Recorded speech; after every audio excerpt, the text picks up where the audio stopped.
Chers élèves, bonjour. Bienvenue sur ma chaîne YouTube. Nous nous retrouvons pour une nouvelle série de dictées. Celles-ci sont d'abord destinées aux élèves de 3e en vue de la préparation de l'épreuve de dictée du brevet des collèges. En vous y confrontant régulièrement, vous adopterez les bons réflexes et vous saurez ainsi rester vigilant en matière d'orthographe. Je vous en rappelle le principe. Je lis une première fois le texte dans son intégralité. Je le dicte ensuite phrase par phrase. Je propose enfin la correction à l'issue de chaque phrase en prenant soin de commenter les principales difficultés du texte et de rappeler quelle est la méthode à adopter pour écrire sans faute.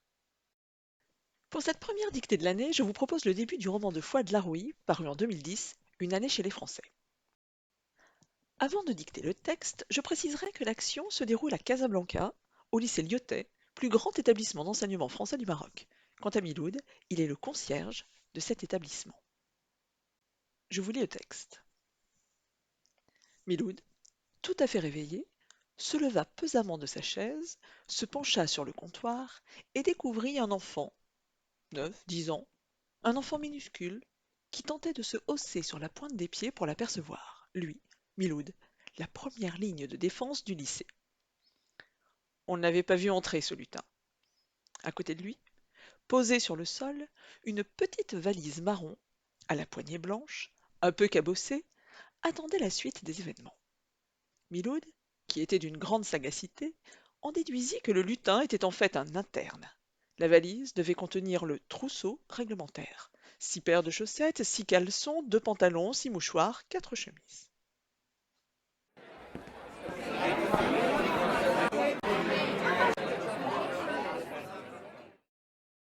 Je vais à présent dicter le texte phrase par phrase. Je répéterai 2 fois chaque portion. N'hésitez pas à appuyer régulièrement sur pause pour vous donner le temps d'écrire le texte. Je m'interromprai à la fin de chaque phrase pour commenter les principales difficultés rencontrées. Je vous dicte la première phrase. Miloud. Miloud est un nom propre, il convient de l'écrire avec une majuscule, et Miloud s'écrit M-I-L-O-U-D. Je reprends la dictée. Miloud, virgule, tout à fait réveillé, virgule. Miloud, virgule, tout à fait réveillé, virgule, se leva pesamment de sa chaise, virgule, se leva pesamment de sa chaise, virgule, se pencha sur le comptoir, se pencha sur le comptoir et découvrit un enfant. Et découvrit un enfant. Tiret. Il s'agit ici d'un tiret qui fonctionne comme une parenthèse. Donc, tiret, 9,10 ans, point d'interrogation. 9,10 ans, point d'interrogation. Et vous mettez de nouveau un tiret qui fonctionne comme une parenthèse que l'on aurait fermée. Donc Miloud, virgule, tout à fait réveillé, virgule, se leva pesamment de sa chaise, virgule, se pencha sur le comptoir et découvrit un enfant, tiret, 9-10 ans, point d'interrogation, tiret, virgule, je poursuis la dictée, un enfant minuscule, un enfant minuscule, qui tentait de se hausser sur la pointe des pieds, qui tentait de se hausser sur la pointe des pieds pour l'apercevoir, virgule, pour l'apercevoir, virgule, lui, virgule, Miloud, virgule, la première ligne de défense du lycée, point. Lui, virgule, Miloud, virgule, la première ligne de défense du lycée. Point. Je commence la correction de cette première phrase. Miloud, je vous l'ai indiqué tout à l'heure, est un nom propre, il convient de l'écrire avec une majuscule. Tout à fait réveillé. Tout à fait est un adverbe qu'il convient de savoir écrire. Tout à fait s'écrit en 3 mots, tout, T-O-U-T. Plus loin, la préposition à, celle qui s'écrit avec un accent grave, et fait, F-A-I-T. Tout à fait réveillé. Réveillé ici est un participe passé employé comme adjectif. Il a pour fonction d'être épithète détaché de Miloud. En effet, c'est qui est réveillé? C'est Miloud. Il faut donc accorder notre adjectif avec Miloud et l'accorder au masculin singulier. C'est la raison pour laquelle réveillé s'écrit avec un et. Se leva. Se leva est un verbe pronominal. C'est la raison pour laquelle le pronom personnel réfléchi se s'écrit se. Si je devais le conjuguer à une autre personne, ce se varierait. On dirait je me levais, tu te levas, il se leva. C'est la raison pour laquelle je l'écris se. Leva est conjugué au passé simple. Il est conjugué à la troisième personne du singulier, puisque son sujet est Miloud. En effet, c'est qui se leva? Miloud leva à. Pesamment. Pesamment est un adverbe en amant. Deux choses à savoir concernant ces adverbes en amant. La première est qu'ils prennent tous deux M. Deux M-E-N-T. La seconde porte sur l'orthographe du son A. Je sais que j'ai deux manières d'écrire ce son A, soit au moyen de la voyelle A, soit au moyen de la voyelle E. Pour savoir, je dois me reporter à l'adjectif dérivé de l'adverbe. Pesamment vient de l'adjectif pesant. Pesant s'écrit A-N-T. C'est la raison pour laquelle pesamment s'écrira A-2-M-E-N-T. De sa chaise ne pose aucune difficulté. Se pencha sur le comptoir. Se pencha est là encore un verbe pronominal. Le pronom personnel réfléchi s'écrit SE. Se pencha, nous sommes toujours à la troisième personne du singulier au passé simple. La terminaison est donc A.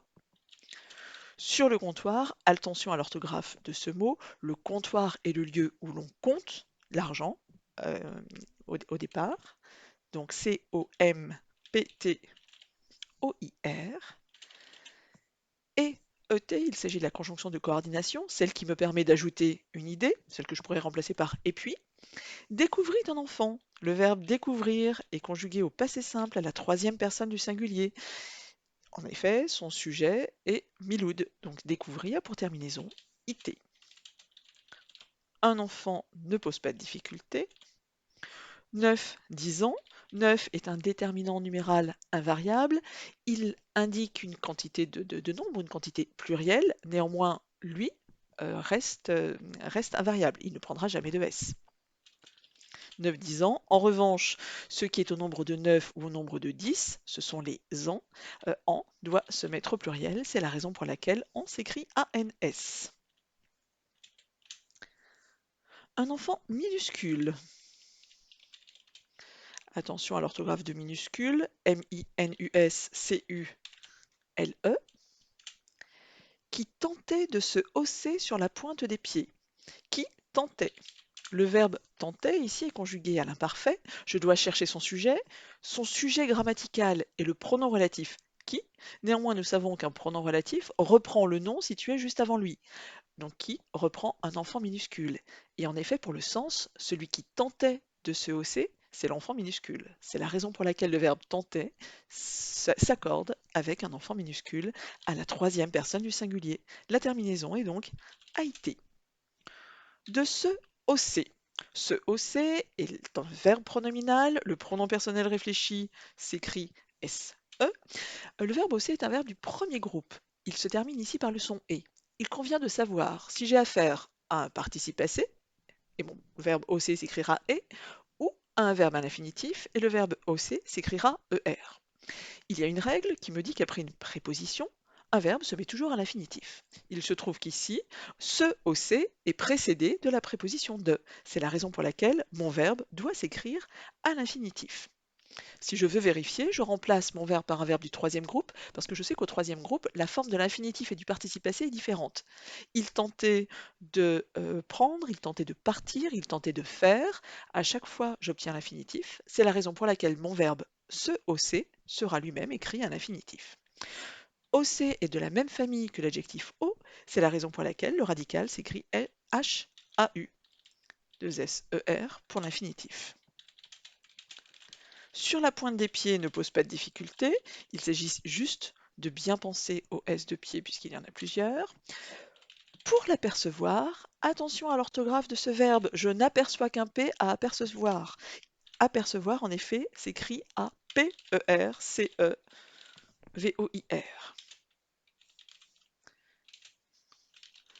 Lui, virgule, Miloud.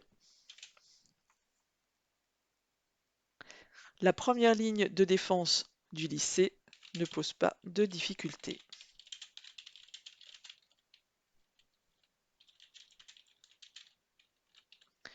Il s'agit juste de savoir écrire lycée, L-Y-C-E-E, tout simplement. Je dicte la phrase suivante.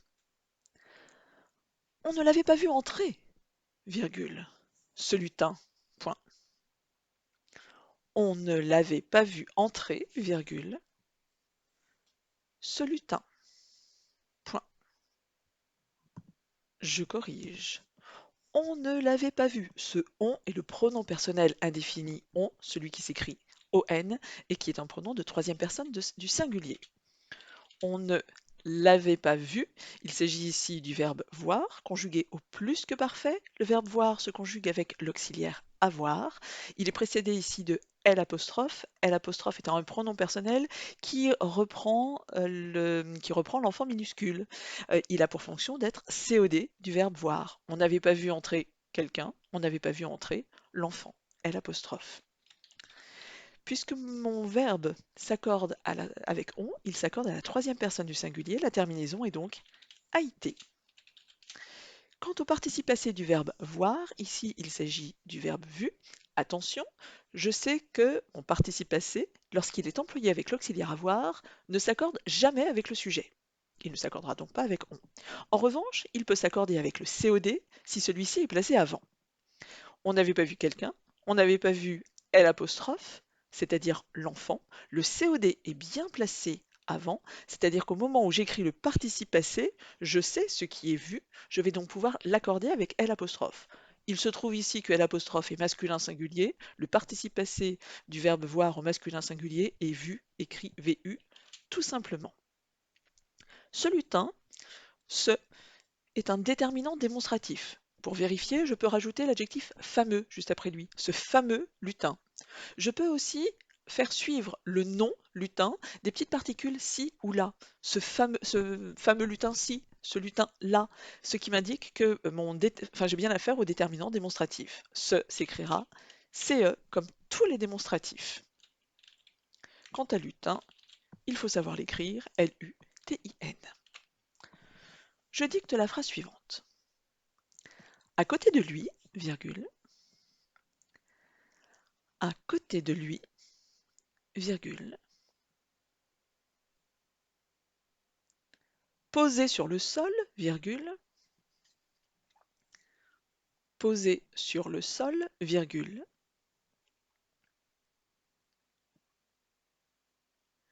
une petite valise marron, une petite valise marron à la poignée blanche, virgule,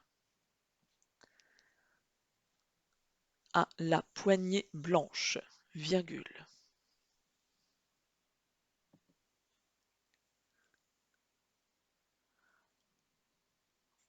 Un peu cabossé, virgule.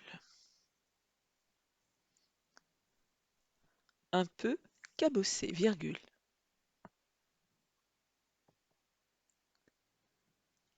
Attendez la suite des événements. Point. Attendez la suite des événements. Point.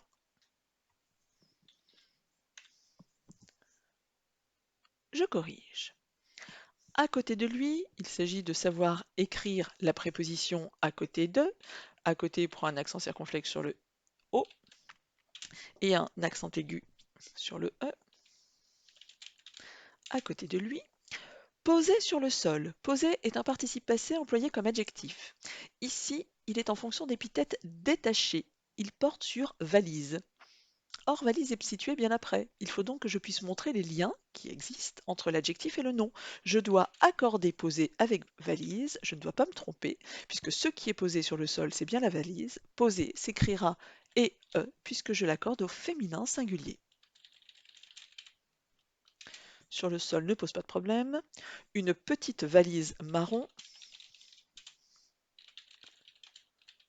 ne pose pas de problème. Petite remarque néanmoins concernant l'adjectif marron. Marron est un adjectif de couleur. Or, cette couleur ici n'est pas à l'origine un adjectif. Il s'agit d'un nom. C'est une petite valise qui est de la couleur du marron. Du marron, le fruit du marronnier. C'est la raison pour laquelle un adjectif de couleur qui a pour origine un nom, c'est-à-dire d'une réalité prise dans la nature pour désigner une couleur, ne s'accorde jamais.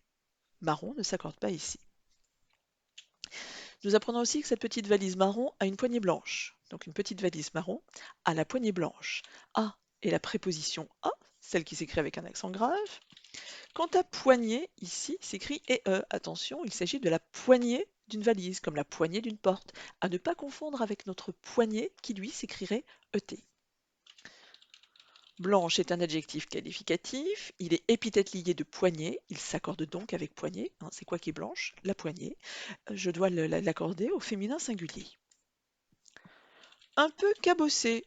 Un peu, vous savez l'écrire, c'est un adverbe d'intensité, P-E-U. Cabossé, il s'agit là encore d'un adjectif. Je dois savoir ce qui est cabossé. C'est quoi qui est cabossé? C'est la valise. Je dois accorder cabossé avec valise. Je dois écrire cabossé au féminin singulier. Cabossé, c'est qu'il y a des bosses. Donc cabossé, c'est A-B-O-2-S et E pour le féminin. Attendez, voici mon verbe conjugué dans cette phrase. Le verbe est à l'imparfait. C'est quoi qui attendait la suite des événements? Eh bien, c'est la petite valise. Nous sommes à la troisième personne du singulier. La terminaison du attendait est donc a été. La suite des événements. Événement s'écrit E-V-E-N-E-M-E-N-T-S. Ce mot présente une particularité. Nous avons la possibilité d'écrire événement, c'est-à-dire de mettre deux accents aigus sur le mot. Or, la prononciation est événement. C'est la raison pour laquelle, depuis la réforme de l'orthographe de 1990, nous pouvons également écrire ce mot E accent grave pour le deuxième E. Je poursuis la dictée. Miloud, virgule, qui était d'une grande sagacité. La sagacité étant la vivacité d'esprit, l'intelligence. Miloud, virgule, qui était d'une grande sagacité, virgule, en déduisit que le lutin, en déduisit que le lutin était en fait un interne, et vous mettez interne entre guillemets. Miloud, virgule, qui était d'une grande sagacité, virgule, en déduisit que le lutin était en fait un interne. Deux points.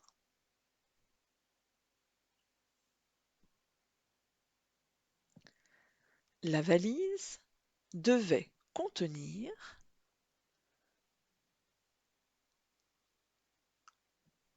la valise devait contenir le trousseau, et vous écrivez trousseau entre guillemets également. La valise devait contenir le trousseau réglementaire. Deux points. Sachant qu'ici, le trousseau désigne l'ensemble des affaires qu'un interne doit apporter avec lui. Donc la valise devait contenir le trousseau réglementaire. Deux points. 6 paires de chaussettes, et vous prendrez soin d'écrire les déterminants numéraux en toutes lettres. 6 paires de chaussettes, virgule,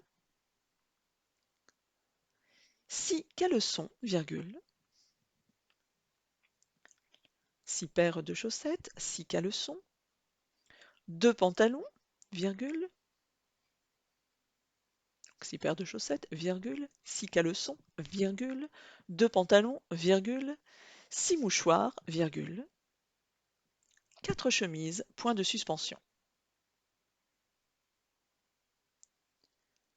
4 chemises, point de suspension.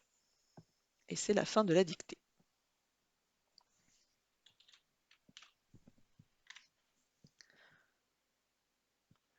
Je corrige cette longue phrase.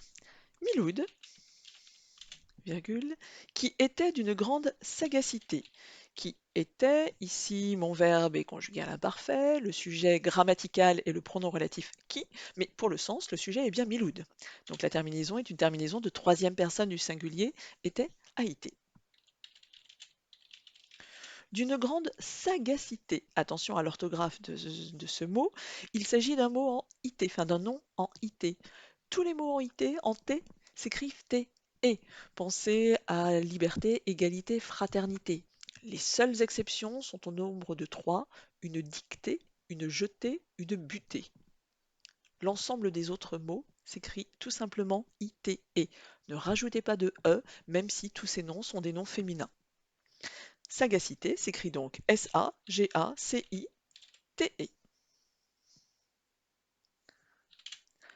En déduisit que le lutin était en fait un interne.